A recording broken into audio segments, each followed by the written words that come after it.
नमस्कार मित्रों, जब भी पाकिस्तान के पिछवाड़े में जिहाद का कीड़ा कुलबुलाने लगता है और उसको भारत से मार खाने का मन होता है तो वो क्या करता है, तो कोई ऐसी हरकत कर बैठता है जिससे भारतीय सेना, बीएसएफ या भारत का शासन प्रशासन उसको अच्छी तरह से धुलाई करते हैं।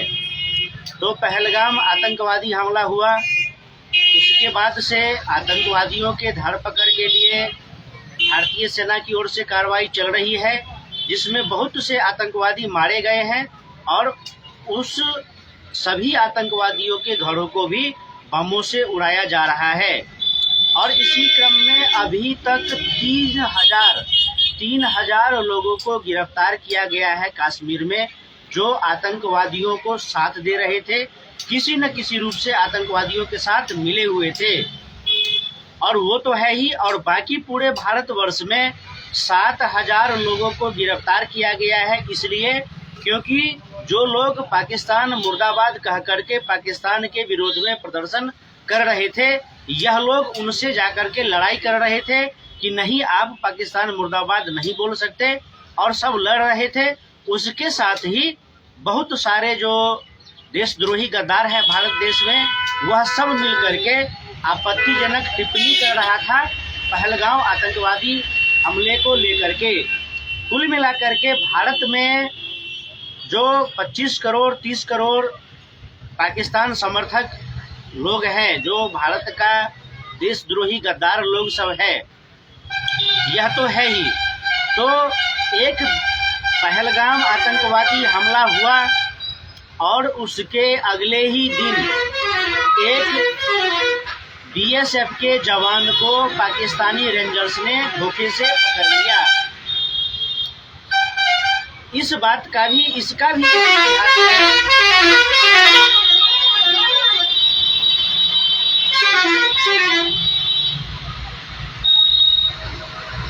आतंकवादी घटनाएं तो होती ही रहती है।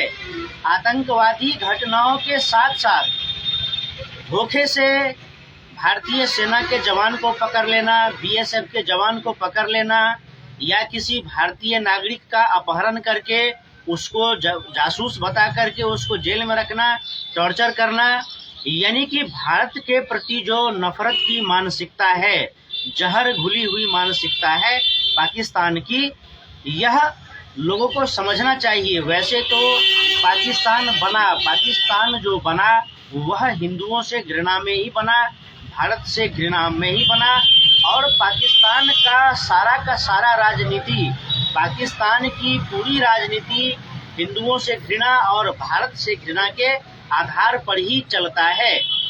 अगर कश्मीर का मुद्दा नहीं हो तो पाकिस्तान की राजनीति चल ही नहीं सकती। पाकिस्तान में जो बड़े बड़े नेता बने हैं, प्रधानमंत्री बने हैं, यह सब केवल कश्मीर को मुद्दा बना करके, भारत को मुद्दा बना करके अपना राजनीतिक उल्लू सीधा करते आए हैं पाकिस्तान में।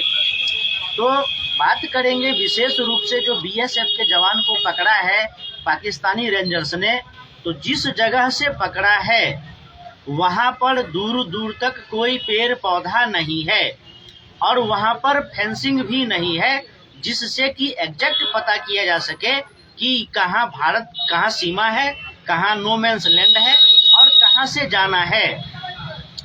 तो और वहां पर एकमात्र पेड़ है। तो कभी कभी क्या होता है कि चूंकि वहां आसपास कोई पेड़ नहीं है, कोई ऊंची नीची जगह नहीं है, सपाट मैदान है, तो भारत के जो जवान होते हैं उनको लगता है कि यहाँ पाकिस्तान का भी सेना नहीं है, कुछ देर के लिए पेड़ के नीचे आराम कर लिया जाए। लेकिन पाकिस्तानी सेना बहुत दिमाग लगा करके उस आसपास में बड़े बड़े गड्ढे बना रखे हैं, उन गड्ढों में छुप जाते हैं, और जैसे ही कोई बीएसएफ का जवान आता है पेड़ के छाया में बैठने के लिए, क्योंकि बीएसएफ के जवान तो समझते हैं कि पूरा प्लेन है, कहीं कोई नहीं दिखाई दे रहा है, पाकिस्तान का रेंजर भी नहीं है, तो कुछ देर आराम कर लेते हैं। तो ऐसे में क्या होता है, बीएसएफ के जवान धोखा खा जाते हैं और पाकिस्तानी रेंजर्स आते हैं, चुपके से बीएसएफ जवान को पकड़ लेते हैं और फिर ले जाते हैं अपने कैंप में। और जो भारत से, हिंदुओं से इतनी घृणा करता है, तो वह जो कार्रवाई करता है भारतीय जवानों के साथ, बीएसएफ के जवानों के साथ या आम हिंदुओं के साथ, आम भारतीय नागरिकों के साथ, वह बहुत ही अमानवीय होता है। वह बहुत ही अमानवीय होता है। इस बात को कोई बर्दाश्त नहीं कर सकता है। यहाँ पर 1 मिनट का विराम लेंगे, फिर मिलते हैं।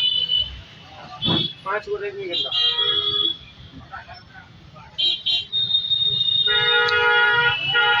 तो सौरभ कालिया के बारे में आप लोगों ने सुना होगा। जब सौरभ कालिया को पाकिस्तानी रेंजर्स ने पकड़ा था, तो बहुत दिनों तक तो पाकिस्तान आर्मी ने इंडियन आर्मी को ब्लैकमेल करने का प्रयास किया, भारत सरकार को ब्लैकमेल करने का प्रयास किया कि एक सेना को बंधक बना करके रखे हैं, उसके एवज में वह अनाप शनाप मांग करता रहा, टाल मटोल करता रहा। अंत में सौरभ कालिया के शरीर को जगह जगह से काट करके, आंख निकाल करके, कान काट करके, यानी कि शरीर को छत विछत करके भारतीय सीमा में डाल करके चला गया। तो प्रतिरोध स्वरूप भारतीय सेना ने भी 3 पाकिस्तानी सेना को पकड़ करके लाया और तीनों पाकिस्तानी सेना का सर काट करके पाकिस्तान के सीमा में जा करके फेंक दिया। तो जब भी पाकिस्तानी सेना या बांग्लादेशी सेना भारत के सेनाओं के साथ, बीएसएफ के साथ अगर कोई दुर्व्यवहार करता है, तो पाकिस्तानियों को भी मुंहतोड़ जवाब दिया जाता है। लेकिन कई बार क्या होता है, भारतीय सेना देख रहे हैं, समझ रहे हैं कि पाकिस्तानी बोट भारतीय सीमा में आया हुआ है, वह वार्निंग दे करके उसको हटा देते हैं। या पीओके में, जहां पर भारत और पाकिस्तान का सीमा है, वहां भी कुछ पाकिस्तानी सेना अगर थोड़ा सा अंदर आ जाते हैं, तो भारत के सैनिक वार्निंग दे करके उसको वहां से हटा देते हैं। लेकिन पाकिस्तानी ऐसा नहीं करते। पाकिस्तानी जरा सा भी मौका मिलता है, वैसे तो वह सीज फायर का उल्लंघन करता ही रहता है, लेकिन थोड़ा सा भी उसको मौका मिलता है तो वह वहशियाना जो हरकत होता है वह करने से नहीं चूकता है, भले ही बाद में उसको गंभीर परिणाम भुगतने पड़ते हैं। ऐसे बहुत सारे केस हैं जो मीडिया में भी आया है, जैसे कि सरबजीत के बारे में आप लोगों ने फिल्म भी देखा होगा। एक फिल्म बना है सरबजीत के ऊपर, जो एक भारतीय नागरिक को कैद कर लिया जाता है, पाकिस्तान के जेल में बंद कर दिया जाता है और बहुत दिनों तक अत्याचार किए जाते हैं, भयंकर टॉर्चर किया जाता है सरबजीत के ऊपर कि यह भारत का जासूस है, पाकिस्तान में जासूसी करने के लिए आया था। और अंत में कुछ नहीं होता है। बहुत सारे मानवाधिकार के माध्यम से बात करने पर, बहुत सारे कोर्ट के माध्यम से बात करने पर भी कुछ नहीं होता है। अंत में सरबजीत का डेड बॉडी भारत और पाकिस्तान के बॉर्डर पर पड़ा हुआ मिलता है। बहुत सारे ऐसे केसेज हैं। तो अभी जो बीएसएफ जवान को पकड़ के रखा है पाकिस्तानी रेंजर्स ने, और अभी ताजा मामला है पहलगाम आतंकवादी हमले का, तो 3 बार मीटिंग हो चुका है पाकिस्तानी रेंजर के साथ कि हमारे जवान को छोड़ दो, वह गलती से बॉर्डर क्रॉस कर गया था और उसके लिए सहमति बनाई जा सकती है।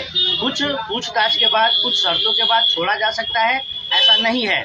लेकिन पाकिस्तान का जो रवैया है, जो कार्यशैली है, जो उसका आतंकवादी चरित्र है, तो इसमें कुछ भी नहीं कहा जा सकता है अभी।